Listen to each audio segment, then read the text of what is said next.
রাধে রাধে সবাইকে। আশা করি সবাই খুব ভালো আছো। আমি একদম ভালো নেই, কারণ প্রচণ্ড গরম পড়েছে, মানে একদম টেকা যাচ্ছে না, এতখানি গরম পড়েছে। রান্নাঘরে দাঁড়িয়ে রান্না করা যাচ্ছে না। ঠাকুর ঘরে মিনিমাম তোমার 1 থেকে 1.5 ঘন্টা লাগে পুজো দিতে আমাদের। তো সেখানে পুজো দিতে এত কষ্ট হচ্ছে, এতক্ষণ থাকতে ওখানে এত কষ্ট হচ্ছে। আর ছাদে যেহেতু ঠাকুর ঘর তোমাদের সাথে শেয়ার করেছি, তো প্রচণ্ড কষ্ট হয়। আর রান্নাঘরে দাঁড়িয়ে তো বাবা কতগুলো, মানে পদ যত বেশি হচ্ছে রান্নার, তত প্রবলেমস হচ্ছে।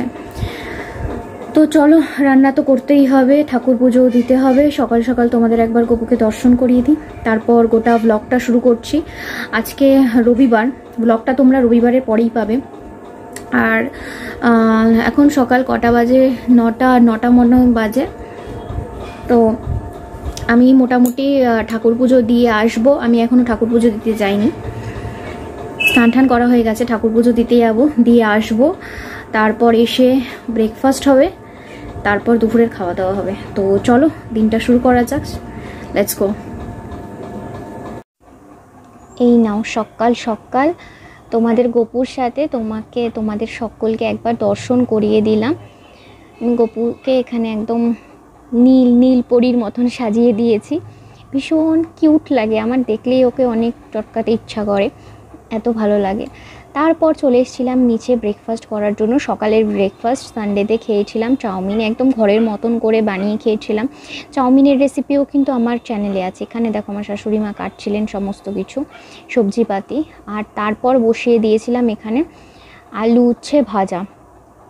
আমার কেন জানি না তিতো খেতে একদম ভালো লাগে না, তোমাদের আগেও বলেছিলাম। বাইরের অবস্থাটা দেখো, আমি জানি না ক্যামেরায় কি ধরা পড়ছে, 40-41 ডিগ্রি টেম্পারেচার, রোদ একবারে ফেটে পড়ছে। গরমে না অস্থির হয়ে যেতে হচ্ছে। আর এই সবথেকে বড় কথা, রান্নাঘরে দাঁড়িয়ে রান্না করাটা যে কি কষ্টকর ব্যাপার, প্রত্যেকটা বাড়ির মেয়ে বা মহিলারা জানে যে এখানে দাঁড়িয়ে রান্না করতে কি কষ্ট হয়। তারপর হয়ে গিয়েছিল আমার উচ্ছে আলু ভাজা, যেটা বলছিলাম তিতো খেতে ভালো লাগে না। আর এখানে এই যে কাটাগুলো রয়েছে, আলু, পেঁয়াজ, টমেটো, আদা, রসুন সমস্ত কিছু কেটে দিয়েছিল আজকে। তাই এখানে আম কেটে রেখেছে, দেখো ওই আমের যে পাতলা যে টকটা হয় না, একদম চাটনি নয়, ওটা চাটনি নয়, চাটনিটা একটু তো ঘন হয়, এটা একদম আমের একদম পাতলা যে জলটা হয় সেটা নুন হলুদ দিয়ে করেছিলাম। 5 ফোড়ন দিয়ে, তারপর আম দিয়ে আমটাকে একটু ভালো করে সাঁতলে নিয়ে তার মধ্যে নুন হলুদ দিয়ে জল দিয়ে কিছুটা ফুটিয়ে নিয়ে, তারপর তো তোমাকে মিষ্টি দিতেই হবে। দেখতেই পাবে রেসিপিটা যে বানাচ্ছি, তো দেখতেই পাবে। এইটা খাওয়া গরমের দিনে প্রচণ্ড উপকারী, আমের চাটনির থেকেও বড় উপকারী। আম গরমকালে সব জিনিসের মধ্যে একটা মানে স্যাটিসফ্যাকশান কোনো জিনিসে না থাকলে আম খেতে কিন্তু সবাই স্যাটিসফাইড হয়। আমার কথা শুনবে, আমি কিন্তু আম খেতে খুব একটা ভালোবাসি না। যারা আমার নিজের লোক রয়েছে তারা হয়তো সবসময় আমাকে এটাই বলে, তুই একমাত্র ব্যতিক্রম যে আমের প্রতি যার অতটা নেশা নেই। সত্যি আমার আমের প্রতি নেশা নেই, তবে এই কাঁচা আমটার প্রতি আমার ভালোবাসাটা একটু বেশি, যেহেতু এটার মধ্যে একটু টক ভাব থাকে। কারণ টক জিনিস খেতে না আমার ভীষণ ভালো লাগে। আশা করি মেয়েদের টকের প্রতি একটু নেশাটা একটু বেশিই হয়। কিন্তু মিষ্টি আম মানে পাকা আম আমাকে দিলে ভালো, না দিলেও কোনো ব্যাপার না, এরকম একটা ব্যাপার, ঠিক আছে। এখানে দেখো আমি নকুলদানা দিচ্ছিলাম, কারণ এই আমটা প্রচণ্ড টক ছিল, তো চিনি প্রচুর পরিমাণে লাগবে। তো নকুলদানা এগুলো হচ্ছে ঠাকুরের প্রসাদ, তারপরে চিনিও মেশানাম। দেখলে ঠাকুরের প্রসাদ আমরা যে নকুলদানা বা বাতাসা যেগুলো দিই, সেগুলো আমরা তোমার এই চাটনি করবার সময় একমাত্র ইউজ করে ফেলি, নয়তো ওগুলো কোথায় দেবো বলো, চাটনি পায়েসের মধ্যে ওগুলোকে ইউজ করে ফেলি। এই যে আমার আমের টকটা রেডি হয়ে গেছে, খেতে কিন্তু অসাধারণ লাগে এই গরমের সময়।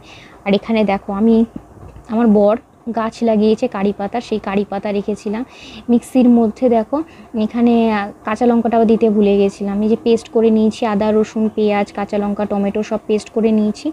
তার মাঝখানে এই কাজটা আমি করতে গেছি। এই দেখো, ভাবছো তো কী করছি, কারি পাতাগুলোকে ছোটো ছোটো করে কুচি করে তার মধ্যে নারকেল তেল দিয়ে ফুটিয়েছি। কারি পাতা চুলের জন্য তো খুব ভালো, প্রচুর ভিডিওসে দেখেছি আমি, তো সেই জন্য চুলে মাখবো বলে। তারপর এখানে চলে এলাম মাংসটা ধুয়ে মাংসটা ম্যারিনেট করতে। মাংস ম্যারিনেশনের মধ্যে আমি যে বিশাল কিছু ইনগ্রিডিয়েন্টস দিই তা কিন্তু নয়। আমি আগেও মাংসের লাল ঝোল বলো, মাংসের কষা বলো, তার রেসিপি শেয়ার করেছি আমার চ্যানেলে, দেখে নিতে পারো। তো এখানে আমি একদম সিম্পল একটুখানি ভিনিগার দিই, সর্ষের তেল দিই, আর তোমার হলুদ আর নুন দিই, ঠিক আছে। কিন্তু এখানে মাঝে মাঝে আমি তোমার আদা রসুন পেস্টটাও দিই, কিন্তু আমি রবিবার দিনকার দিইনি, এখন আমি দিচ্ছি না। তোমরা সবসময় এখানে আদা রসুন পেস্ট ইউজ করতে পারো, কিন্তু আমি এই মাংসটায় দিইনি।